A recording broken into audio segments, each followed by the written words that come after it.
Hi, I'm Robert.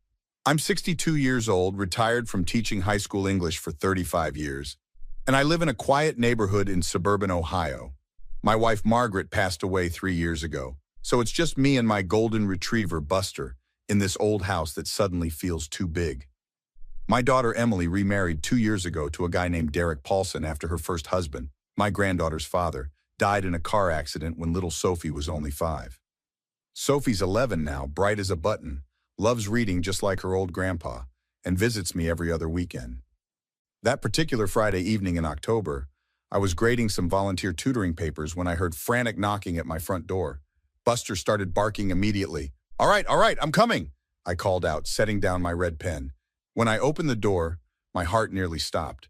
Sophie stood on my porch, her left eye swollen and turning purple, tears streaming down her face, her school backpack hanging off one shoulder. "Grandpa," she sobbed and collapsed into my arms. I pulled her inside quickly, my hands shaking.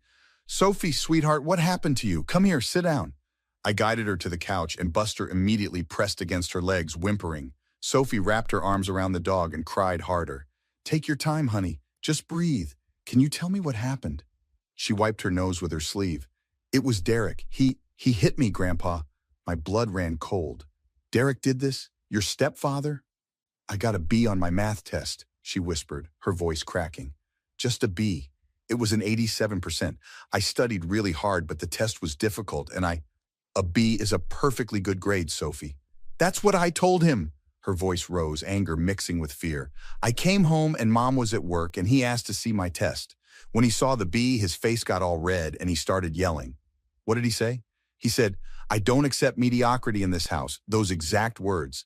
Then he said I was lazy and stupid and that I'd never amount to anything if I kept performing like this." Fresh tears rolled down her cheeks. I tried to explain that it was a hard test, that most kids got C's, but he wouldn't listen. I grabbed a tissue box and handed it to her, my jaw clenched so tight it hurt. Then what happened? He grabbed my test and ripped it up right in front of me. Then he said I needed to learn that actions have consequences, and She touched her eye gently and winced. He backhanded me across the face. I fell against the kitchen counter. "Did he hit you anywhere else?" She nodded, pulling up her sleeve to reveal dark bruises on her upper arm in the shape of fingerprints. "He grabbed me here and shook me. He said, 'You're going to study every single night until you get straight A's. Do you understand me?'" I was so scared, Grandpa. I just nodded and ran to my room. "How did you get here?" "I climbed out my bedroom window and rode my bike. It took me 40 minutes. I didn't know where else to go." I pulled out my phone. "Sophie, I need to call your mother right now." "She won't believe me." Sophie grabbed my arm. "Last month, when Derek yelled at me for leaving dishes in the sink, I tried to tell her how mean he was being, and she said I was exaggerating. She said he's just strict because he cares about my future." "This isn't strict, sweetheart. This is abuse, and those bruises don't lie." I dialed Emily's number. She picked up on the third ring. "Dad, is everything okay?" "Emily, Sophie's here. She's hurt." "What? What do you mean she's hurt?" "Your husband hit her. She has a black eye and bruises on her arm." There was a long pause. "Dad, Derek wouldn't—" "I'm looking at her injuries right now, Emily. She rode her bike all the way here to get away from him." "Let me talk to her," Emily said, her voice tight. I handed the phone to Sophie. "Hi, Mom." I could hear Emily's voice through the speaker, sharp and disbelieving. "Sophie, what's going on? Your stepfather said you're lying about this." "Wait," I interrupted, taking the phone back. "He already knows she's gone? You've talked to him?" "He called me at work 20 minutes ago saying Sophie ran away and was probably making up stories about him. He said she was upset about her math grade." "So he admits she got a B and he confronted her about it?" "Well, yes, but Emily, I'm taking Sophie to the hospital and then we're filing a police report. You can meet us there or not, but I'm protecting my granddaughter." "Dad, don't you think you're overreacting? Maybe they just had an argument that got out of hand." Sophie grabbed the phone from me. "Mom, he hit me. He called me stupid. Why don't you believe me?" I heard Emily sigh through the phone. "Sophie, honey, sometimes when we're emotional, we can interpret things." "I'm not interpreting anything," Sophie shouted. "Look at what he did to me." "I'll meet you at the hospital," Emily said finally. "Don't call the police yet. Let's talk about this as a family first." Sophie handed the phone back to me, her face crumpling. "See? She doesn't believe me." I knelt down in front of her, looking her straight in the eyes. "I believe you, Sophie, and we're going to make sure Derek never hurts you again. I promise you that." The hospital emergency room was fluorescent bright and smelled like antiseptic. Dr. Patricia Chen carefully documented Sophie's injuries. "Sophie, tell me exactly what happened," Dr. Chen said gently, photographing the bruises. Sophie repeated her story, her voice steadier now. Dr. Chen's expression grew more serious with each detail. "The bruising patterns are consistent with her account," Dr. Chen told me quietly. "The fingerprint bruises indicate forceful gripping, and the facial contusion suggests significant impact. I'm legally obligated to report this to Child Protective Services." "Good," I said. "I was going to insist on it anyway." Emily burst through the doors, Derek right behind her. I stepped between him and the examination room.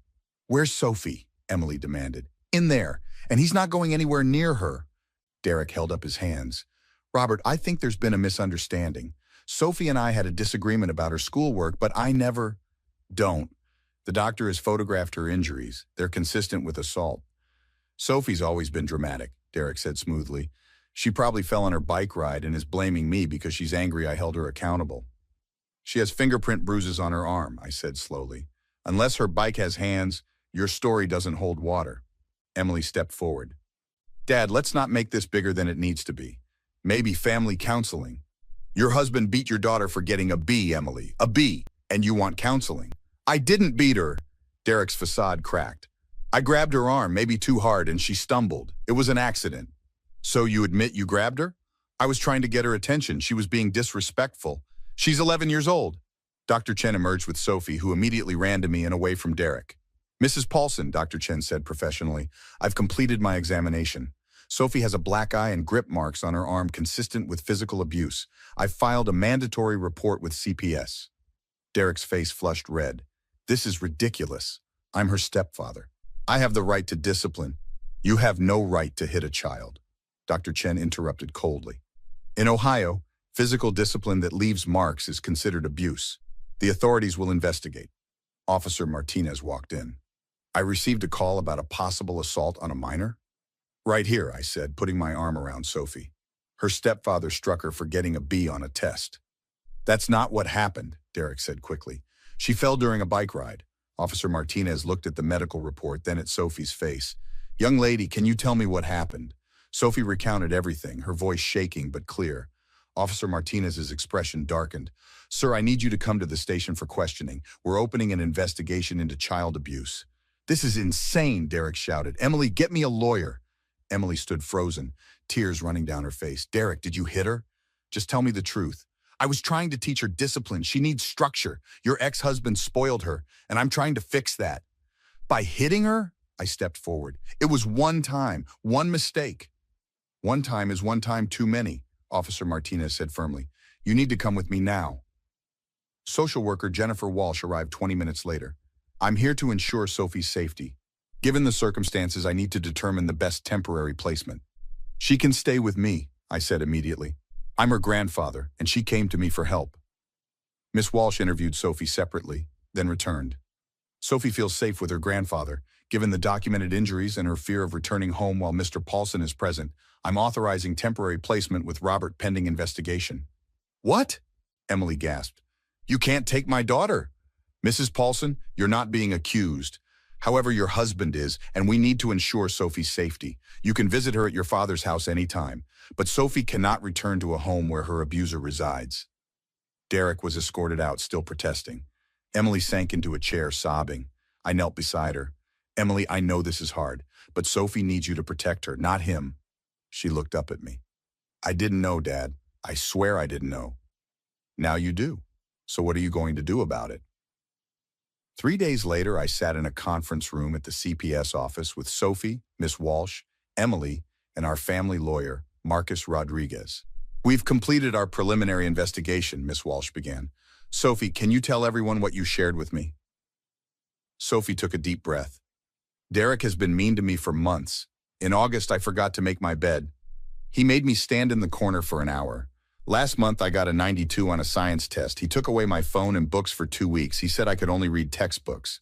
Emily's face went pale. "Sophie, you never told me." "You never asked, Mom. You always took his side."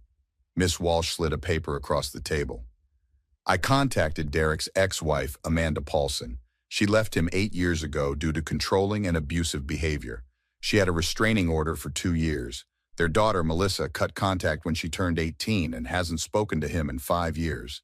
Emily's hands shook. Why didn't anyone tell me this? Marcus leaned forward. Derek Paulson is facing felony child abuse charges. The prosecutor has reviewed the medical evidence, Sophie's testimony, and the historical pattern from his previous family. I want a divorce, Emily said suddenly. I want him away from my daughter. I should have protected her. Sophie hugged her mother. Mom, I'm sorry. No, baby. This isn't your fault. None of this is. 2 weeks later, Melissa Paulson called Emily directly. Mrs. Paulson, I heard about what my father did to your daughter. I need to testify. Emily put the call on speaker in my kitchen. What do you mean? My father did to me exactly what he did to Sophie. He was obsessed with perfection. He hit me multiple times over the years. By the time I was 16, I had an anxiety disorder. When I turned 18, I cut him out completely. Would you testify in court? Marcus asked. Absolutely, I'll tell them everything. At the preliminary hearing, Derek's lawyer tried to dismiss the charges. Your Honor, this is blown out of proportion by an overprotective grandfather, Hunt began. The medical evidence suggests otherwise, Judge Freeman said dryly. When Melissa testified, she spoke calmly about years of abuse. He would hit me for grades below an A. He controlled everything. When I got into Yale, he took credit, but I succeeded despite him, not because of him. Objection. Character assassination, Hunt shouted. This establishes a pattern, ADA Thornton countered. Mr. Paulson has a history of abusing children when they fail to meet impossible standards. Judge Freeman looked at Derek with disgust. I'll allow it. After the testimony, Judge Freeman didn't hesitate. Based on the evidence and established pattern of abuse, I'm finding probable cause for felony child abuse charges to proceed to trial. Mr. Paulson, you are to have no contact with Sophie. Bail is set at $50,000. Derek exploded. This is a witch hunt. I was teaching her discipline. Your daughter has PTSD and hasn't spoken to you in 5 years, Judge Freeman said coldly. Bailiff removed Mr. Paulson. As Derek was led away, he pointed at Sophie.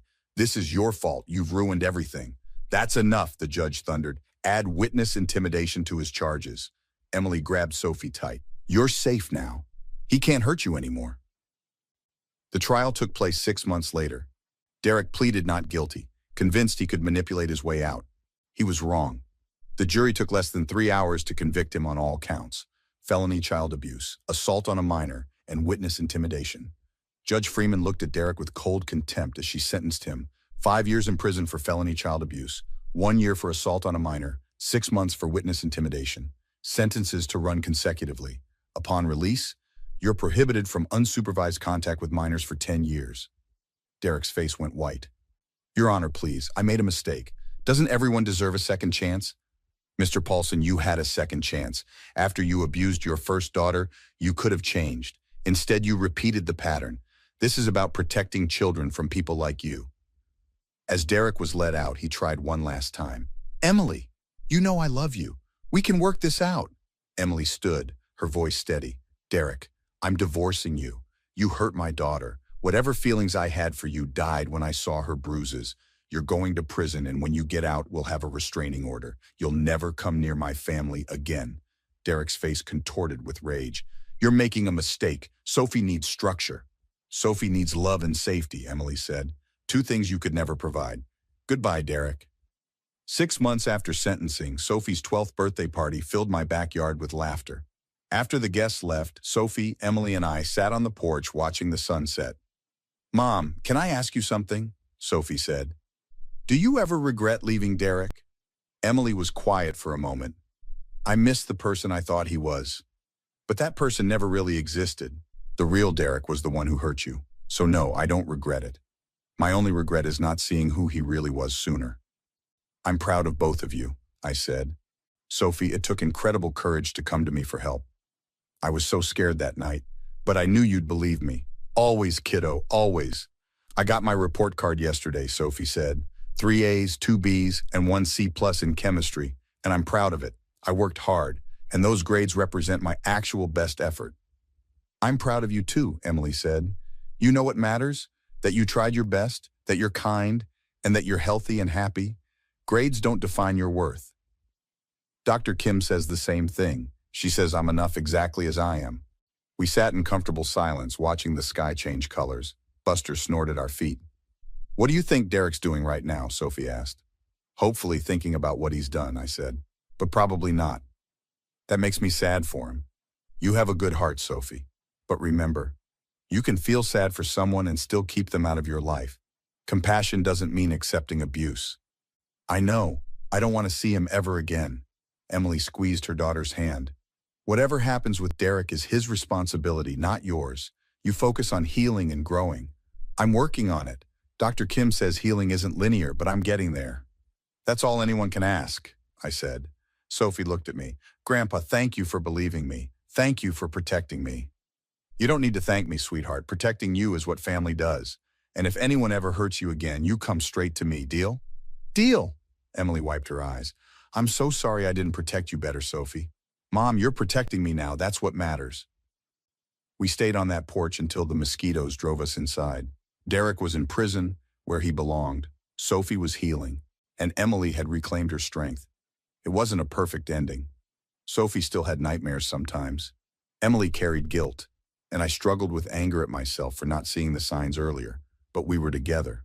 We were safe, and we were moving forward. So what did you think of Robert's story? Have you ever had to stand up to protect someone you love? Share your thoughts in the comments below. Don't forget to like this video and subscribe for more true stories about people who fought back against injustice. Hit that notification bell so you never miss an upload.